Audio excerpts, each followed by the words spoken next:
I spent probably 15 years not acknowledging my invisible injury. Because I thought, if people can't tell, people aren't gonna question, what's wrong with that guy? Because I'm standing up, I'm not your typical person that has a traumatic brain injury. So why shed light on the subject? Well, I found that by doing this, it's only helped me, take care of myself even better. I'm blessed with addiction. I'm an alcoholic. So I used to escape my feelings, run away from emotions, and hide at the bottom of a bottle. And think that everything was going to be okay when I sobered up. But that never was the case for me. I had to relearn how to deal with life on life's terms. Everything isn't peachy. It's all about how I choose to look at it. So I was thinking about how I'm going to start off this morning, but I kind of blew that with the introduction.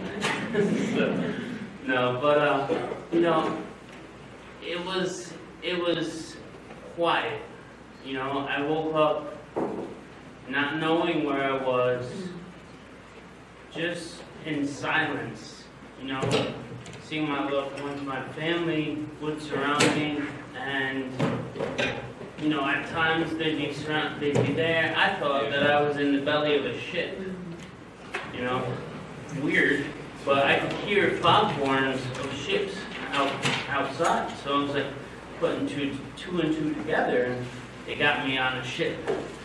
I don't know why, I don't know where, but that wasn't the case. I came to probably 18 days after being in a hospital down at Westchester Hospital. And that's where I was, and I woke up, and didn't really understand what was going on. Let me flash back. So I was a year out of high school, 18 years old. I know everything. I'm running with the guys that, we hung out how we hung out, and we dealt with our feelings and our emotions how each and one of us did, and we just ran from it. And, that's what being young is all about, I guess. It's just our luck ran out. My luck. Well, our luck ran out. So we're over at a friend's house one evening, just like we always had been.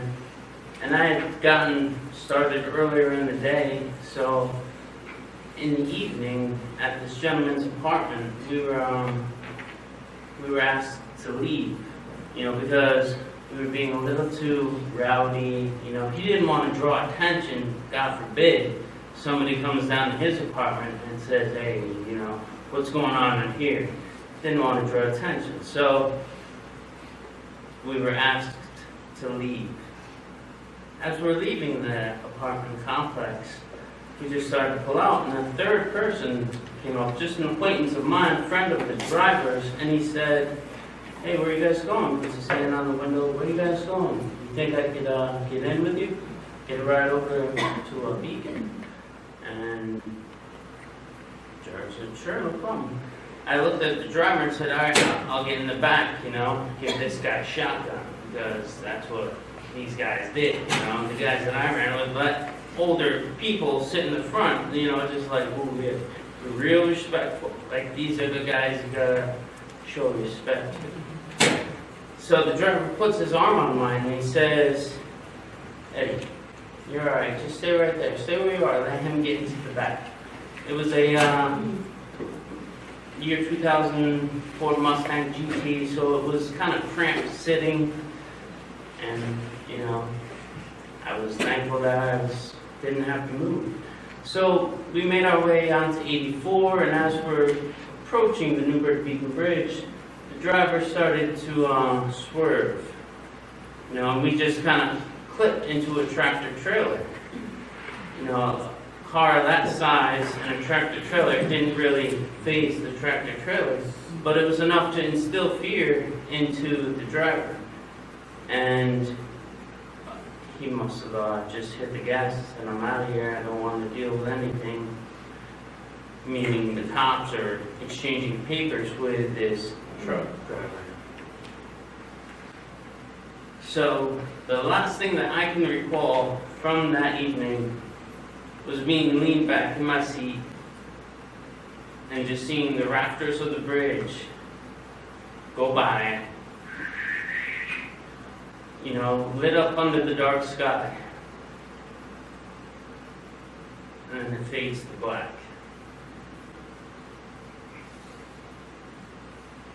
I had no idea what had happened. I didn't know where I was. I can recall moments. I had moments of clarity when I was in Westchester Hospital, you know.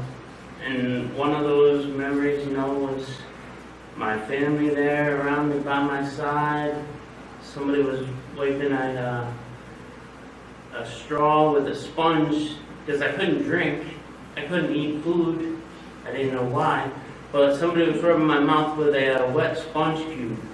And I would, every once in a while, I'd bite down on it, you know, and like hold on to it, and they're like, "No, you can't drink it. Why is he biting this?" But it was humorous. It was good. It was funny, and you know, it came to me in pieces what had happened. I found out, you know, after asking, I think it was my brother, I was asking him, "Where are my friends?" You know, I'm in this ship all by myself. You know, where are my friends? And he said, "Eddie, I'm sorry. They didn't make it." And I thought that would be like something would go off inside my head, you know, spark a memory of where were you? What happened? You know, how did this transpire? But it didn't. You know, I was numb completely. I didn't feel remorse. I couldn't even feel sorrow. You know, I knew that was the right emotion to feel, but I was like, why am I not sad? You know, my brother just told me my friends that I was with, the last thing that I remember, are no longer with us. So that, you know, I realized that I had to get off this ship, you know, as soon as possible. So that began my rehabilitation, where I had to relearn how to walk, talk, you know, swallowing foods or solid foods or liquids, you know. I had to relearn how to do that. I had to be fed through a gastrointestinal tube, you know, feeding bag, because my throat muscles forgot how to swallow. If I put anything in my mouth and swallowed it, I'd choke, you know, because it would go down the wrong pipe. So, you know, I had to retrain it with some liquids, you know, thick liquids. But you can see where the speedometer froze. It was just under 140. This car had a device that would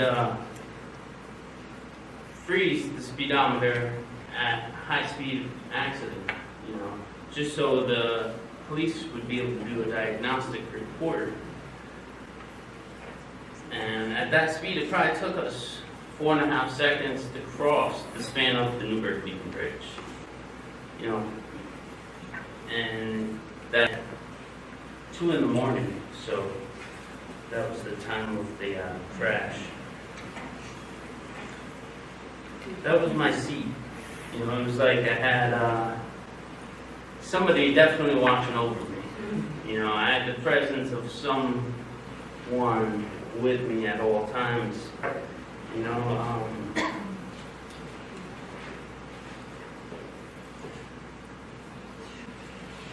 see my seat.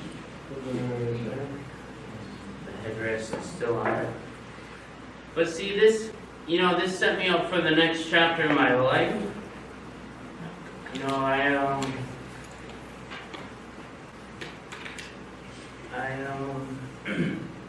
growing up, my eldest sister had Down syndrome, and I would always be like, why do people like look at her for stares and like not knowing who the person is? Well, when I put alcohol into my body after this crash, I knew exactly how it felt to have people being like, are you okay?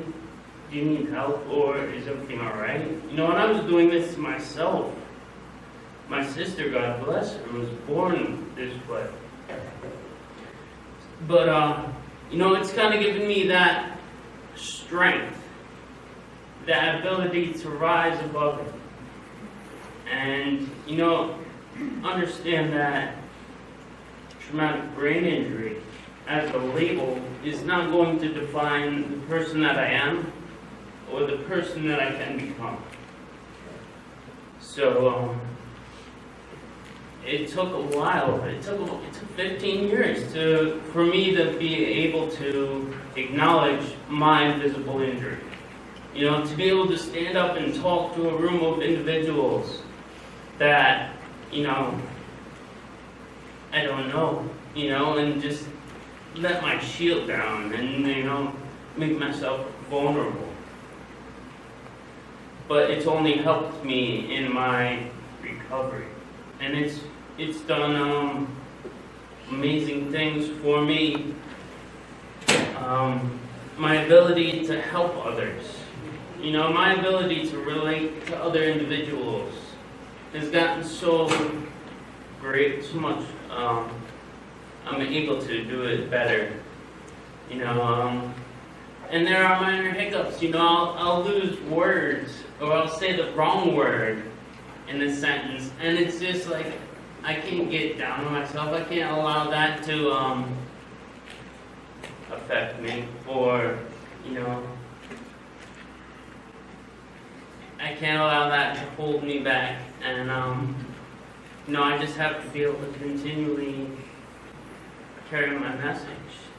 And I know, because after going to my first traumatic brain injury support group, that was where I had, you know, gotten off the pot, so to speak, not the smoking. But, you know, how they say, you know, and, you know, that really motivated me to embrace this thing that I was trying to keep a lid on for so long, you know, trying to keep it pent up, and that was only my demise, you know. That was what my addiction wanted. My addiction wanted there to be a reservation for me to say, oh, but you have this in your back pocket. You can drink. You know, you can do this. That's all right. Nobody's going to know. And that's what I did. You know, I put time together clean, doing nothing, and then always something would trigger me. And that was a whole learning curve that I had to find out for myself. You know, it's not like somebody could have taught me. And, you know, having friends that are directly affected by alcoholism and drugs, you know, and losing lives, you know, I wasn't there yet. Oh, I'm not as bad as them. You know, I'm not as bad. That was just my addiction, you know. That was my disease telling me, you're okay, you can do this. You're not that bad. You know, and I had to find that out for myself. This is on the Beacon side, so you can see they were treating it like a crime scene because there were fatalities. We passed through the toll barrier. There was nobody in that toll barrier at the time we came crashing through. But,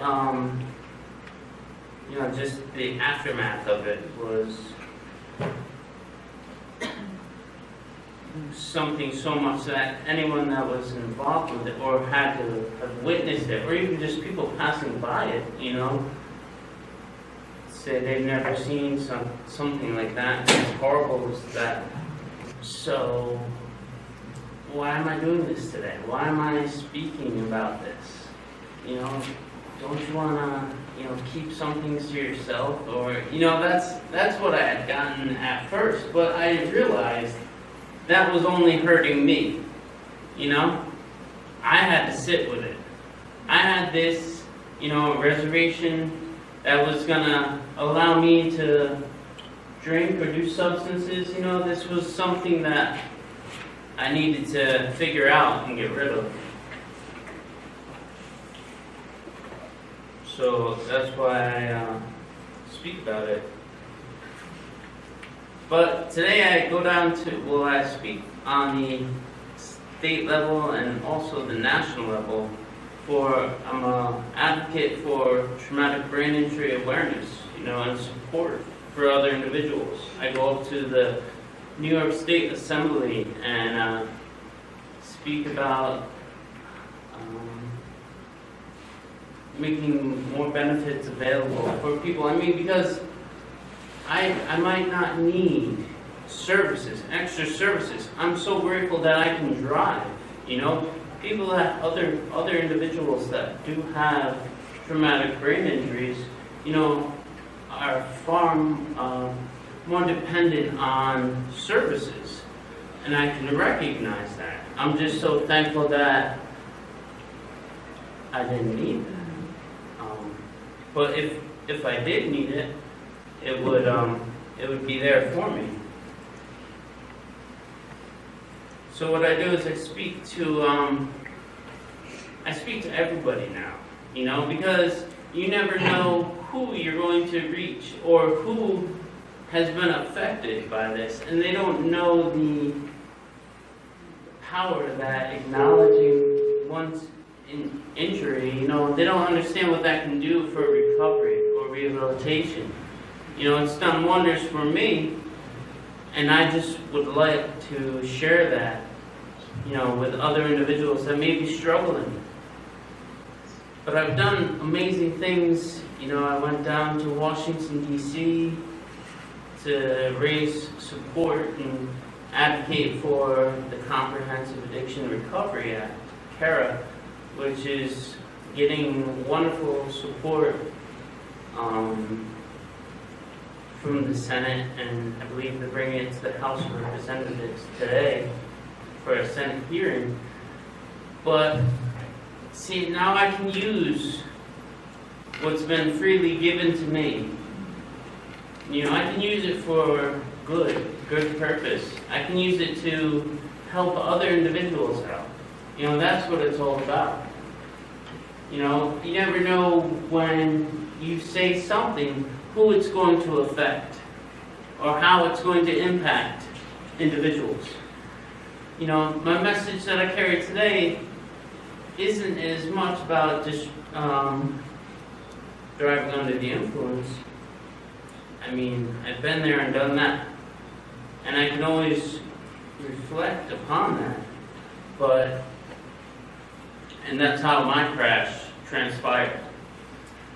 But today, the leading cause of automobile accidents isn't because of drugs or alcohol. It's because of cell phones. And when you add inexperienced drivers on the road, I'm not saying everyone in this room is good to go. You can all text but just multitasking. When you get a 17-year-old person who's green to driving, and they're focused on social media, it's the leading, or it's surpassed automobile deaths, due to distractions. It's no longer driving under the influence, although people with marijuana nowadays are getting a little more like, oh, it's just not legal in this state. I go to victim impact panels up at Orange County and right over in Goshen at the Sheriff's Department. And I'm a speaker there. And I get to speak to individuals monthly and, sharing with them my story and how I made the wrong decision and what had happened to me and how I was a lucky one, and how I can't imagine the grief that their families go through. Holidays go by, birthdays go by, and still the same outcome. So, I spent 15 years, hiding this, seeing it as a chink in my armor. I didn't want to go around telling people I had a traumatic brain injury, that was if I could get by without divulging that information, okay, we're okay. Then I can play it off like, yeah, I used to live out west, and that's why I got like an accent. It worked a couple of times, I'm not gonna lie. But it was good. So this image was from after the crash, kind of recently after the crash. They had to cut the roof off to get me out because they heard someone moaning inside the car, and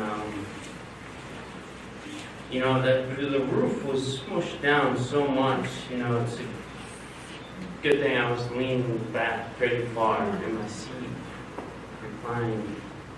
The sheet in front of the ambulance is where the gentleman that was in the back seat ended up. He was ejected from the vehicle. But that's the path that we were on.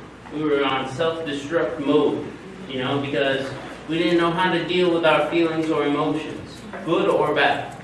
This was just something that became second nature to us. And I'm just so thankful that my life has changed for the better today, And it's only by me doing the things that I need to do. I have to put myself before certain things, My self-wellness is important, just as everybody's is. I was always putting somebody else's thoughts before mine. And I realized that's because I'm an alcoholic, That's one of the traits. And then add a traumatic brain injury to the mix, and that's a recipe for disaster, if I choose it to be. But I have a choice today, and for that I'm grateful. But I'd like to open it up to this campus as well as Newburgh's campus. If there's anybody that has any questions or concerns, please feel free to share them now.